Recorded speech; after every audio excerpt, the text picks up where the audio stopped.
Hey everyone, thanks for having me. And Wayne, thanks for having me. Coach Don, that was incredible. I loved every perspective you presented. About me, I am Asian American, born in India, been here now for over 20 years. I'm a serial entrepreneur. So we all have our own identities. Part of my identity is I start companies. I'm on my fourth startup. Now based out of Miami. First startup was in San Diego, then I moved to San Francisco, then New York City, and now sunny Florida.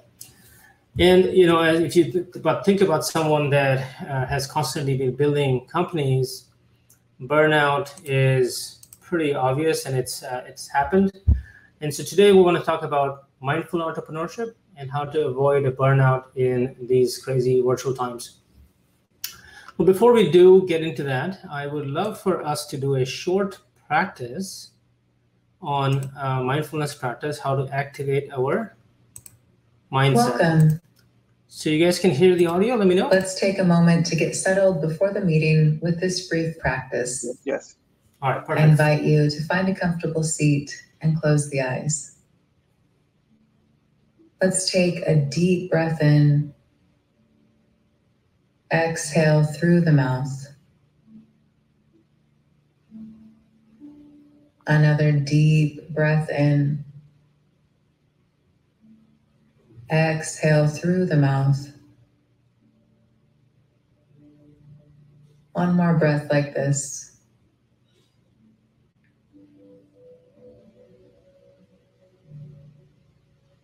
Feel the hips and the lower body relaxing down. The whole torso begins to soften as you breathe deeply.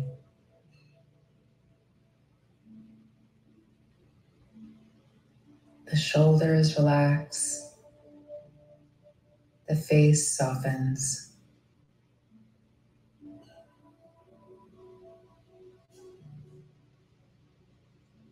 Let's take another deep breath in together. Exhale through the mouth. And then we'll breathe in for 4, 3, 2, 1. Gently pause, hold the breath, relax the shoulders. Exhale through the nose, 4, 3, 2, 1, and pause, hold the breath. Inhale, 4, 3, 2, 1. Pause and hold. Exhale, 4, 3, 2, 1, and hold. One more complete round of breath like this, counting in your own mind.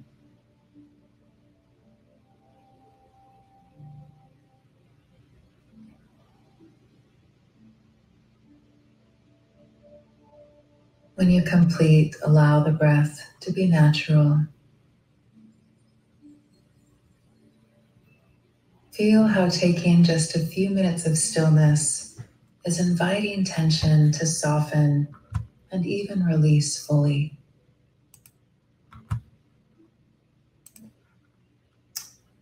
How was that for a quick breathing exercise that gets us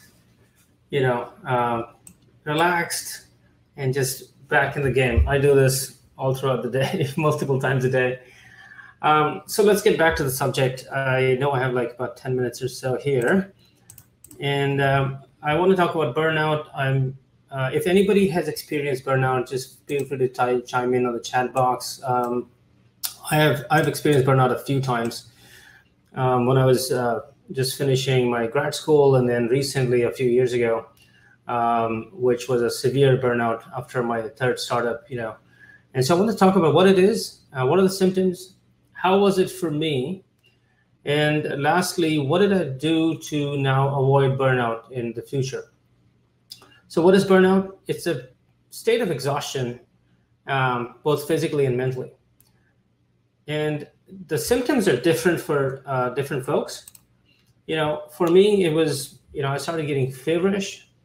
I had a lot of headaches. I had temper problems, just getting angry quite a bit. So, these are the symptoms typically. If you've experienced burnout, chime in on what symptoms you were facing. And the thing about burnout that is interesting is, if you think about a disease, a disease can cause symptoms, but when people are burned out, they're focusing on the symptom, not on the root cause. And when I was getting burned out, I was, getting feverish. I would take, a Tylenol for fever. I would, do this and that, but I was not solving the root problem. Why am I, drained or feeling less accomplished and always, mentally stressed out? And so really had to get to the root cause of that. This is kind of my main slide, and I want to talk about what I did to fix the burnout. The first thing that I realized when I was, suffering from burnout and short temper and fever was I had reduced my sleep from 8 hours to 4.5, 5 hours at the most. And I also realized that I was trying to catch up over the weekends. Part of the issue was the job was, pretty tough. My last company, we had offices in 12 countries, 22 locations. So there's a lot of travel involved, a lot of air miles, a lot of time zone changes. It contributed to just not getting proper sleep. And it's very important to get at least 7 to 8 hours. I actually say get 8 to 9 hours of sleep, mostly because the more sleep you get, you wake up thinking of the world with a glass half full, not glass half empty. It changes your mindset. There's a lot of tools you can use to improve your sleep. Some of them are, listening to bedtime stories or sleep music.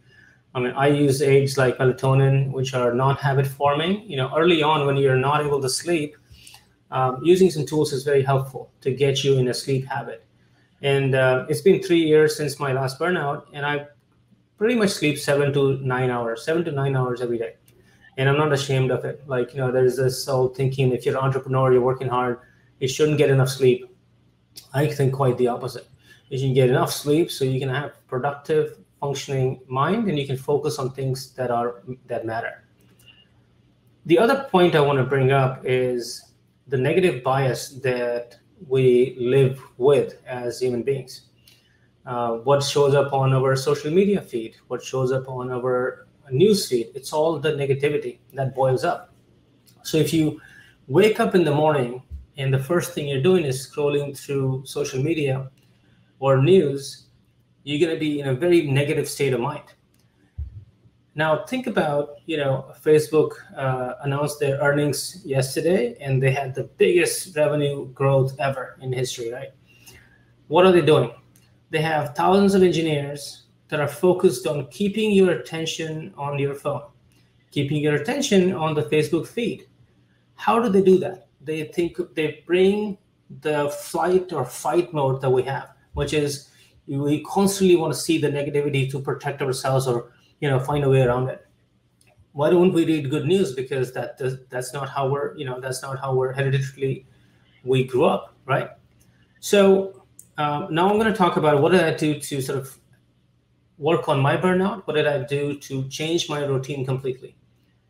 And let me stop sharing the screen here because I can just talk through it. So the first thing was to change what I do when I wake up. And the second thing was to start documenting how I was feeling every day. So I have a wake up morning journal that I write, and I would highly recommend writing a journal. And in the journal, I basically focus on my main idea, which is being better than yesterday. It's called BTY, better than yesterday. And every morning I say, am I better than yesterday? And this has been 3 years I've been doing this, and I'm a whole different person today than I used to be.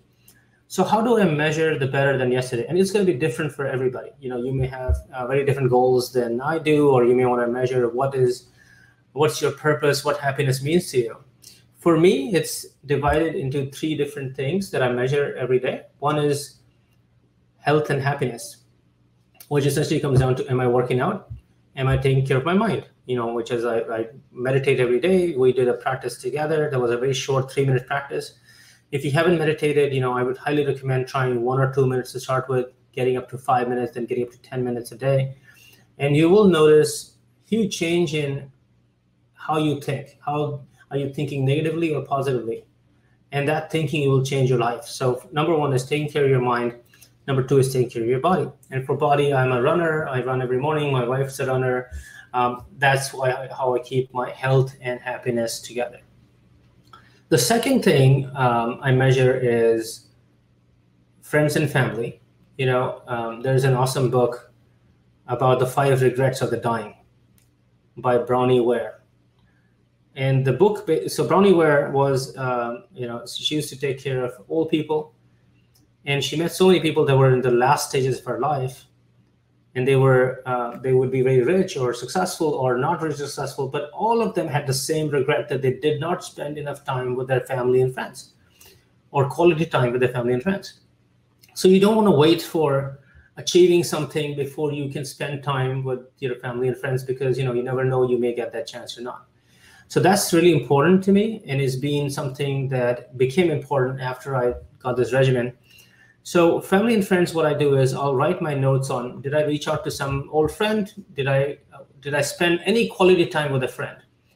And if you write it down, you're like, oh, I haven't thought about this guy in a while, or this person in a while, or, I should be nicer to, this person or that person, or was I listening to them, or was I just talking over them? Active listening is very important with your family and friends. So really honing in on that has been pretty important part of, the second part of the success of Better Than Yesterday, right?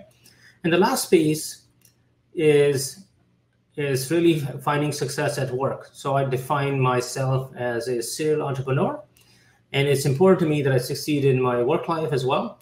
And then I'll write notes around how what I'm going to do today and what I did yesterday is going to make me more successful.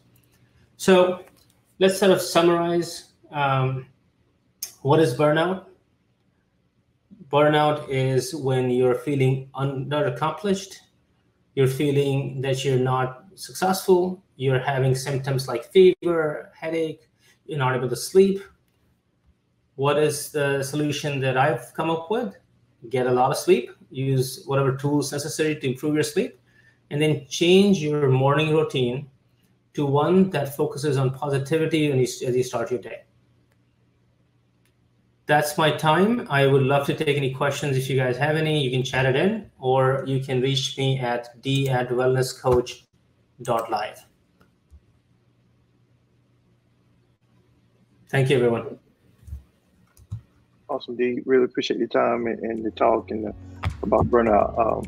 I have experienced it several times in my life. So thanks for suggesting it and feedback, and appreciate it.